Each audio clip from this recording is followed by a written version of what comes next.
अविनाश के पास एक कुत्ता था, एक डॉग, जिससे वो बहुत प्यार करता था। इस कुत्ते को उसने तब से पाला था जब ये कुत्ता बिल्कुल एकदम छोटा सा पपी था, एक छोटा सा पिल्ला था, सिर्फ 2 महीने का। और तब से इन दोनों के बीच एक ऐसा संबंध, एक ऐसा रिलेशन बन गया था कि जो सिर्फ ये दोनों ही समझ पाते थे। सुबह जब होती थी तो इस कुत्ते को घुमाने के लिए ले जाया करता था और ये उसका डेली का नियम था। एक बार सुबह, एक बार रात में।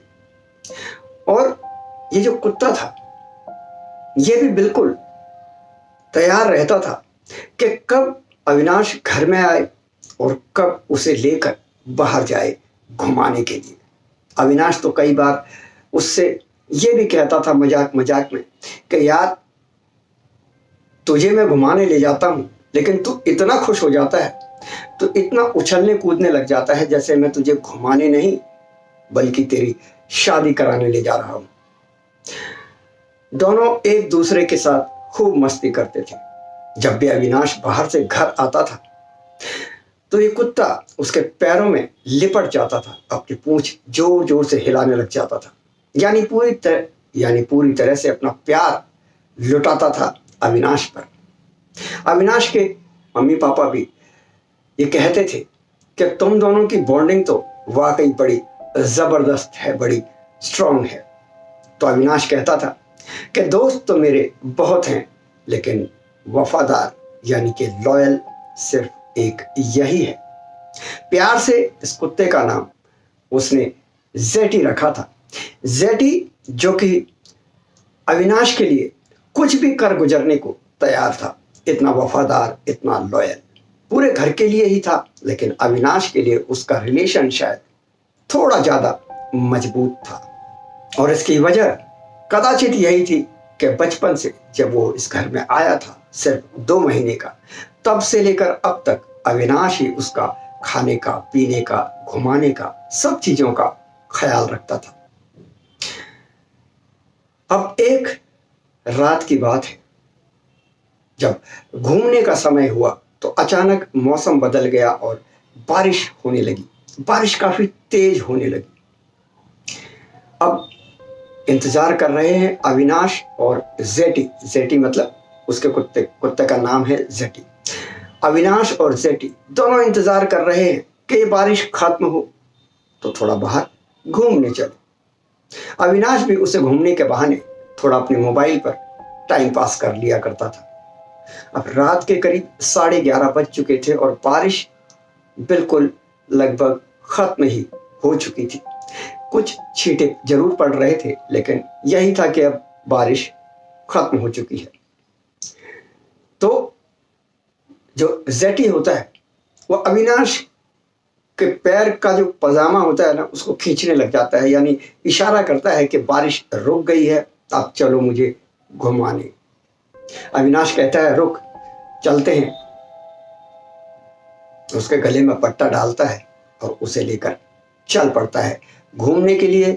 घर में बोलता हुआ कि मम्मी डैडी, मैं बस गया जेटी को घुमा के थोड़ी ही देर में वापस लौटता हूं। अब ये निकल पड़ते हैं सड़क पर। सड़कें गीली होती हैं बारिश की वजह से। धीरे धीरे ये आगे बढ़ रहे हैं। अविनाश कभी इधर उधर देख रहा है, जेटी भी साथ में चल रहा है। अविनाश का ध्यान कभी अपने फोन पर जाता है, कभी फोन पर कुछ देख रहा होता है और कभी इधर उधर भी नजर उठाकर देख लेता है। धीरे धीरे ये आगे बढ़ते रहते हैं। अब ये रात का समय है, बारिश के बाद का समय है, तो इक्का दुक्का लोग ही दिखाई दे रहे हैं। थोड़ी ही देर में अविनाश को महसूस होता है कि वो अपना मोबाइल देखते देखते इतना खो गया कि वो थोड़ी दूर निकल आया है, यानी जिस जगह तक, जिस रेंज तक ये घूमने के लिए जाया करते थे जेटी और अविनाश, उससे ये थोड़ा आगे निकल आए। ये वो इलाका था जिसे लोग ओल्ड रेलवे कॉलोनी के नाम से जानते थे। और ये वही सड़क थी जो सीधे आगे उस कॉलोनी में ही जा रही थी। इस कॉलोनी के जो घर थे वो अब ऐसे नहीं थे कि उनमें कोई रह रहा हो, बिल्कुल जर्जर थे। तो अब वहां पर कोई रहता तो नहीं था, यानी कोई रिहाइश तो नहीं थी, लेकिन हाँ वो घर उसी कंडीशन में एज इट इज अभी भी मौजूद थे। अभी अविनाश जेटी से कहता है, जेटी लगता है हम काफी आगे निकल आए हैं, अब हमें वापस चलना चाहिए। तो अविनाश एकदम से मुड़ रहा होता है तो इसकी नजर सामने एक क्वार्टर पर पड़ती है। रेलवे का एक कई सारे क्वार्टर्स होते हैं, उनमें से एक क्वार्टर पर पड़ती है जिसमें दरवाजे पर एक औरत खड़ी होती है। डिस्टेंस काफी होता है। ये देखता है और मन में सोचता है कि यार इन घरों में तो कोई रहता ही नहीं है, ये तो बिल्कुल खंडहर घर है, फिर ये औरत यहाँ क्या कर रही है। सफेद साड़ी में वो औरत दूर से ही नजर आ रही थी।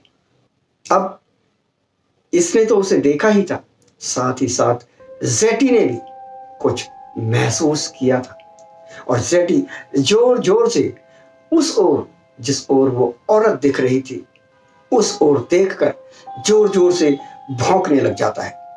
अब अविनाश उससे कहता है, जेटी चुप, साइलेंट। जेटी चुप नहीं होता, भौंकता रहता है उस तरफ देखकर। अब ये जेटी की तरफ देखता है अविनाश और उससे कहता है कि चुप हो जा।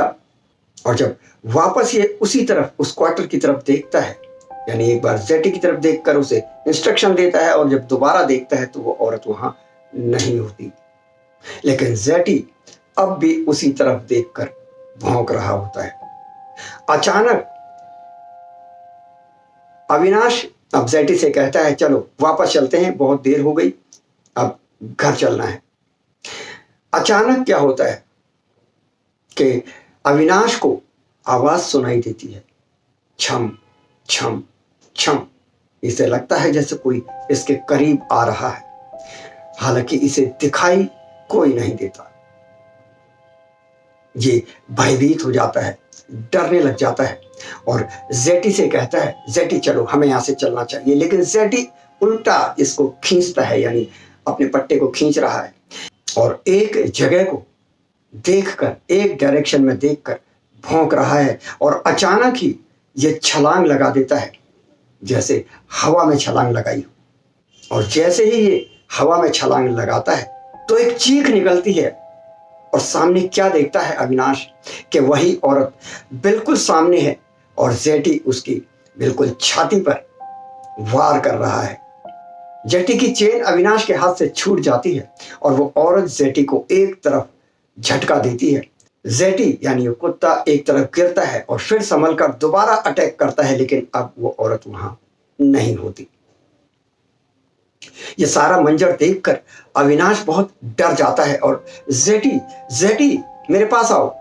जेटी उसके पास आ जाता है। ये दोबारा से जेटी की चेन अपने हाथ में लेता है और तेजी से आगे की ओर बढ़ने लग जाते हैं। तभी पीछे से फिर से वही आवाज आती है, छम छम छम। जेटी भौंकता पीछे को मुड़कर भौंकता रहता है और साथ ही साथ अविनाश के चलता भी रहता है। अविनाश को इस बात का एहसास तो हो गया था कि कुछ ना कुछ है, कुछ ना कुछ ऐसी चीज है जो हमारे पीछे हमारे साथ चल रही है। और उस औरत को तो उसने देख ही लिया था, हालांकि अब वो कहीं भी नजर नहीं आ रही थी।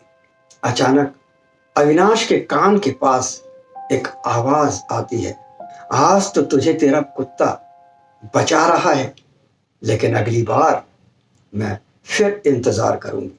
यह सुनते ही अविनाश के पैरों से जमीन खिसक गई और वो तेजी के साथ दौड़ने लगा। अभी तेजी के साथ दौड़ रहा है, इसे कोई सुध-बुध नहीं है। जेटी की चेन इसके हाथ में है और जेटी इसके साथ साथ पीछे को देखकर, आगे को देखकर दोनों तरफ भौंकता हुआ चला जा रहा है कि तभी जेटी तुरंत ही एकदम से ब्रेक से लगाता है अपने पैरों पर, यानी रुकता है वहीं पर पूरे फोर्स के साथ। बड़ा भारी कुत्ता था, भूरे रंग का, बड़ा ही स्ट्रांग कुत्ता था। अविनाश जैसों को भी अगर चाहे तो खींच ले, और वही वो करता है।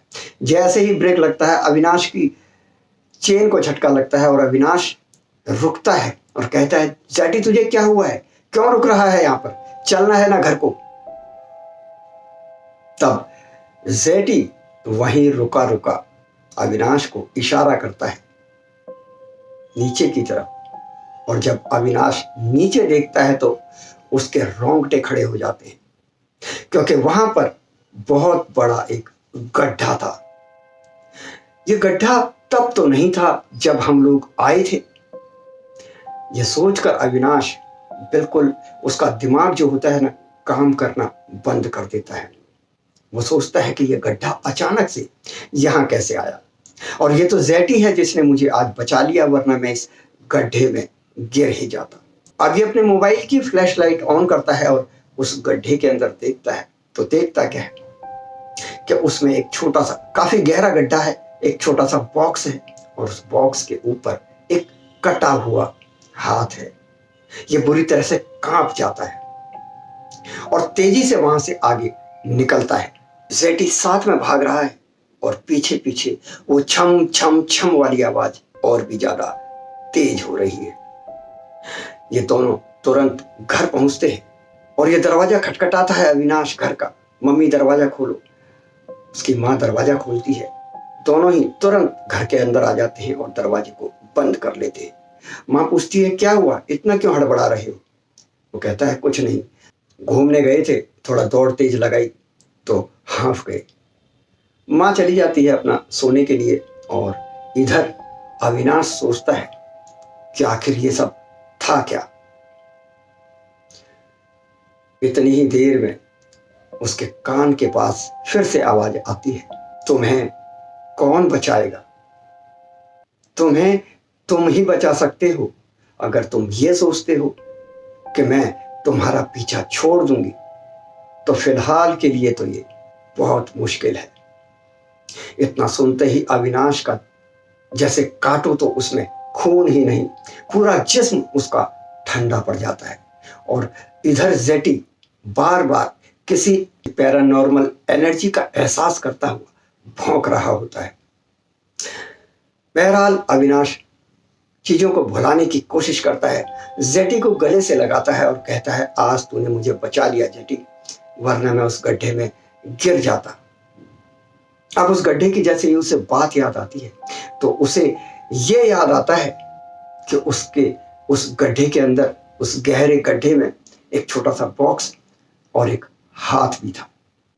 अब अविनाश कहता है, आखिर तुम्हें चाहिए क्या? क्यों मेरे पीछे पड़ी हुई हो?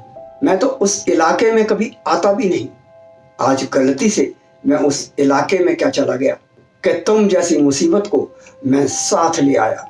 तभी इसके सामने फिर से वही सफेद साड़ी में वो लड़की या वो औरत उसे नजर आती है, और वो कहती है कि ये मुसीबत जिसे तुम अपने साथ लेकर आए हो, जरा अपने पिताजी से पूछो कि सना नाम की ये मुसीबत तुम्हारे पीछे आखिर पड़ क्यों गई है। सालों से इंतजार था मुझे तुम्हारा उस जगह पर आने का। पता है, जब मैंने तुम्हें शुरू में देखा तो मन किया तुम्हें मार दूं, खत्म कर दूं, और ये मेरे लिए कोई बड़ी बात नहीं थी, क्योंकि मैं तुम्हारे पिता को वही दुख देना चाहती थी जो मेरे माता पिता को मेरे मरने पर हुआ। अविनाश सुन रहा था उस आत्मा की बातें, लेकिन कंफ्यूज था, कुछ समझ में नहीं आ रहा था। उसकी लिंक जोड़ने की कोशिश कर रहा था, कड़ियों को मिलाने की अपने दिमाग में कोशिश कर रहा था, लेकिन कड़ियां अभी अधूरी थी। इस बीच सना, यानी सना की जो आत्मा है, वो कहती है कि फिर मेरा विचार बदल गया और मुझे लगा कि सजा इससे भी बड़ी होनी चाहिए, और वो सजा ये होनी चाहिए कि एक बाप अपने बेटे की नजरों के सामने हमेशा गिरा रहे, जब तक वो जिंदा रहे, इसी अपराध बोध में रहे कि उसने क्या कर डाला था।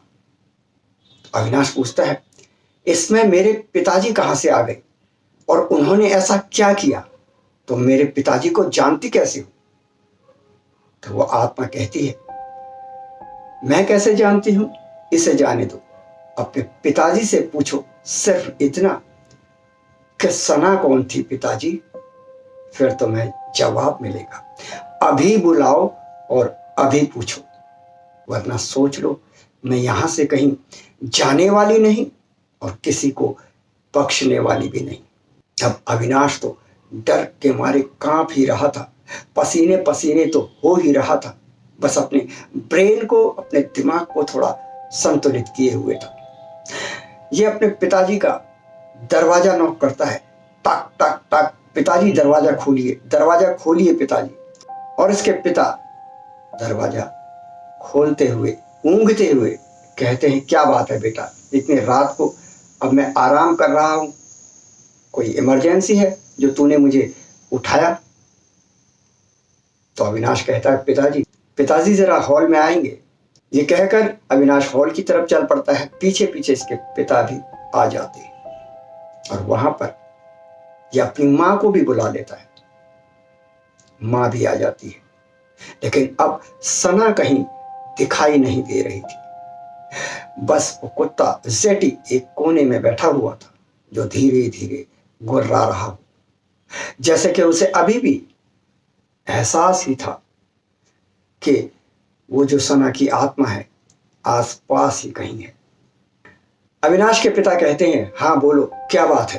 तो अविनाश कहता है, पिताजी ये सना कौन है, या सना कौन थी? ये नाम सुनते ही उसके पिताजी का चेहरा एकदम सफेद पड़ जाता है और उसकी मां के माथे पर शिकन आ जाती है। कदाचित उसकी मां को भी ये पता था कि उसके पति ने, यानी अविनाश के पिता ने सना के साथ क्या किया। अविनाश के पिता कहते हैं कि तुम इसको कैसे जानते हो, इससे तुम्हारा क्या लेना देना, और मुझसे ये सब क्यों पूछ रहे हो? मैं किसी सना नाम की लड़की को या औरत को नहीं जानता। तो अविनाश कहता है, पिताजी वो तो आपका चेहरा ही बता रहा है और मां के माथे पर पड़ी शिकन बता रही है कि आप कुछ ना कुछ मुझसे छिपा रहे हैं। या तो आप सच बता दें, वरना इस घर में अब तक तो नहीं पर आगे बहुत बुरा होने वाला है और आप लोगों को उसका जरा सा भी आभास अभी तक तो नहीं है। यह सुनकर उसके पिता बोलते हैं, किस तरह का बुरा होने वाला है? क्या होगा हमारे साथ बुरा? आखिर किस चीज की कमी है हमारे पास? तो अविनाश कहता है, पिताजी सच बता दीजिए, क्योंकि सना अभी यहीं है। यह सुनते ही उसके पिता के रोंगटे खड़े हो जाते हैं, डर के मारे उनको पसीना आने लग जाता है। और यही हाल अविनाश की मां का भी था। वो चारों तरफ देखते हैं तो अविनाश कहता है, आप जिसे जानते नहीं उसे चारों तरफ ढूंढ क्यों रहे हैं पिताजी? अब सच बता भी दीजिए। तो उसके पिता कहते हैं, ये सब बेकार की बातें हैं, मुझे तो लगता है तुम किसी गलतफहमी का शिकार हुए हो, जाओ रेस्ट करो और हमें भी आराम करने दो। तभी एक आवाज आती है सना की, और सना कहती है, अब तो शर्म करो, तुम्हारा बेटा पूछ रहा है, और अगर अब सच नहीं बताया तो इस परिवार के साथ क्या होगा ये तुम बखूबी जानते हो, क्योंकि एक मरा हुआ इंसान दोबारा तो नहीं मर सकता, हाँ मार जरूर सकता है, और इसकी उसे कोई सजा भी नहीं मिलने वाली। ये आवाज सुनकर अविनाश के पिता पूरी तरह डर जाते हैं और कहने लगते हैं, सना मुझे माफ कर दो, मुझसे गलती हो गई। तब सना की आवाज आती है, अपने बेटे को सच बताओ। और फिर अविनाश के पिता उससे कहते हैं, बेटा मैं कुछ इस तरह के काम करता था जो कि इस दुनिया में बताने लायक नहीं थे, और सना मेरे ऑफिस में मेरी सेक्रेटरी की तरह काम करती थी। एक दिन इसने मुझे रंगे हाथों पकड़ लिया और ये कहा कि वो मेरा पर्दाफाश कर देगी। वो पुलिस के पास जाकर मेरी करतूतों के बारे में सब कुछ साफ साफ बता देगी और उसके बाद मैं होऊंगा सलाखों के पीछे। मैंने सना को समझाने की बहुत कोशिश की लेकिन वो नहीं समझी और फिर आखिर में मैंने उसे, जब वो अपने घर चली गई, फोन किया और कहा कि देखो सना, मैं कल सुबह जाकर खुद कोर्ट में सरेंडर कर दूंगा और अपने अपराधों को कबूल कर लूंगा। तुम क्यों अपने आप को इस सब में घसीट रही हो? और मैंने उससे आगे कहा कि अगर तुम्हें यकीन नहीं कि मैं खुद जाकर अपना जुर्म कोर्ट में कबूल करने वाला हूं, तो मैं ऐसा करूंगा कि कल मैं तुम्हारे पास दोपहर में आऊंगा और तुम्हें भी अपने साथ लेकर जाऊंगा और तुम्हारे सामने मैं अपने जुर्म को कबूल करूंगा कोर्ट में।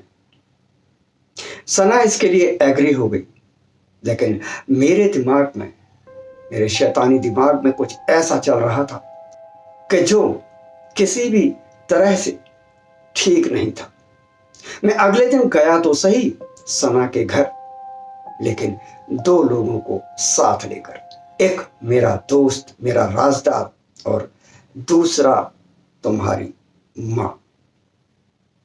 हम तीनों गए और जब हम उसके घर में गए तो उसको हमारी मंशा दरवाजा खोलते ही समझ आ चुकी थी और हमने भी ज्यादा देर नहीं की, ज्यादा बातें न करते हुए सिर्फ अपना काम किया, सना को खत्म कर डाला। तभी बीच में सना की आवाज आई, जानते हो अविनाश, मेरे गले में फंदा डालने वाला कौन था? तुम्हारी मां, तुम्हारी प्यारी मां। यह सुनकर अविनाश ने बड़ी ही घृणा की दृष्टि से अपनी मां की ओर देखा और मां की नजरें अब बिल्कुल नीचे झुकी हुई थी और सना अट्टहास कर रही थी, हंस रही थी। यही तो मैं देखना चाहती थी, यही सजा मैं तुम लोगों को देना चाहती थी। आगे बोलो। तो अविनाश के पिता ने आगे बताया कि इसके बाद हमने सना के टुकड़े टुकड़े कर दिए और उसके घर से उसे एक बॉक्स में लेकर पुरानी रेलवे कॉलोनी वाले क्वार्टर्स की तरफ गए, क्योंकि वहां कोई आता जाता ही नहीं, आज तक कोई नहीं आता, और वहां एक गहरा गड्ढा करके रात के समय वहां इसे दफना दिया। इतना कहकर अविनाश के पिता चुप हो गए और फिर अविनाश बोला, पिताजी, मैंने हमेशा आपसे बहुत प्यार किया और आपसे बहुत कुछ सीखा। मां, मैंने आपसे भी बहुत प्यार किया और आपसे बहुत कुछ सीखा। लेकिन ये क्या, ये कौन सा रूप देख रहा हूं मैं आज आपका? ये हैवानियत भरा रूप। घृणा हो रही है मुझे अपने आप से कि मैं आपका बेटा हूं, आप दोनों का। मैं आज इसी वक्त इस घर को छोड़कर जा रहा हूं और जाने से पहले अपनी एक ड्यूटी जरूर निभा के जाऊंगा। और इसके साथ ही वो फोन करता है पुलिस को। थोड़ी ही देर में पुलिस आ जाती है, उसके पिता और उसकी मां दोनों को ले जाती है। अपना जुर्म वो कबूल कर लेते हैं। इसके बाद सना आखिरी बार अविनाश को दिखाई देती है, मुस्कुराती हुई और कहती हुई कि तुम्हारी वजह से आज मुझे सुकून मिला है, आज मेरी आत्मा मुक्त हो गई। इसके बाद वो धुएं में विलुप्त हो जाती है। इधर जेटी और अविनाश अब इस घर में रहना नहीं चाहते थे, रुकना नहीं चाहते थे। वो अपना जरूरी सामान उठाते हैं और उस घर को हमेशा हमेशा के लिए छोड़ देते हैं और किसी नई जगह तलाश करते हैं। तो मित्रों, कहानी होती है यहाँ पर खत्म। कहानी आपको कैसी लगी कमेंट बॉक्स में लिखकर जरूर बताएं। चैनल को कर दें सब्सक्राइब। वीडियो अगर पसंद आई हो तो अधिक से अधिक लोगों तक शेयर करें। मैं लेता हूं अब आपसे इजाजत, फिर मिलता हूं अगली वीडियो में। नमस्कार।